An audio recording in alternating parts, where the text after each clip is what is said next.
ওমানে কর্মরত প্রবাসী বাংলাদেশিদের জন্য সুখবর দিয়েছে দেশটির শ্রম মন্ত্রণালয়। ব্লক ওয়ার্ক ভিসাধারী যারা ভিসার মেয়াদ উত্তীর্ণ অবস্থায় রয়েছেন তাদের ভিসা নবায়ন ও নিয়োগকর্তা পরিবর্তনের প্রক্রিয়া সহজতর করা হয়েছে। আর্থিক জরিমানা আরোপ করা হবে না এবং পূর্ববর্তী নিয়োগকর্তার অনুমতির প্রয়োজনও নেই। নতুন নিয়োগকর্তা অনলাইনে আবেদন করলে স্বয়ংক্রিয়ভাবে অনুমোদন পাওয়া যাবে। অনুমতিপত্র পাওয়ার পর লেবার কোর্টে গিয়ে কর্মী ও নিয়োগকর্তা একসঙ্গে প্রক্রিয়া সম্পন্ন করবেন। মেয়াদ উত্তীর্ণ মেশিন ডিজেবল পাসপোর্ট নবায়নে সর্বোচ্চ ৩ বছর পর্যন্ত মেয়াদ দেয়া হবে, যদিও একবারে সর্বোচ্চ নবায়ন 1 বছর পর্যন্ত সীমাবদ্ধ থাকবে। এই বিশেষ সুবিধা আগামী ৩১ জুলাই পর্যন্ত কার্যকর থাকবে।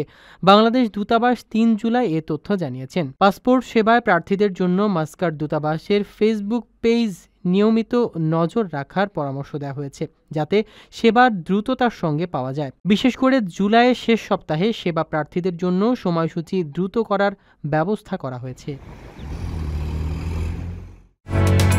ওমানের সেরা রেট দিচ্ছে বাংলাদেশি প্রতিষ্ঠান গালফ এক্সচেঞ্জ। প্রিয়জনকে টাকা পাঠাতে আজই আসুন আমাদের যে কোনো ব্রাঞ্চে অথবা কল করুন স্ক্রিনে দেয়া নাম্বারে। গালফ এক্সচেঞ্জ, বাংলাদেশিদের প্রিয় এক্সচেঞ্জ।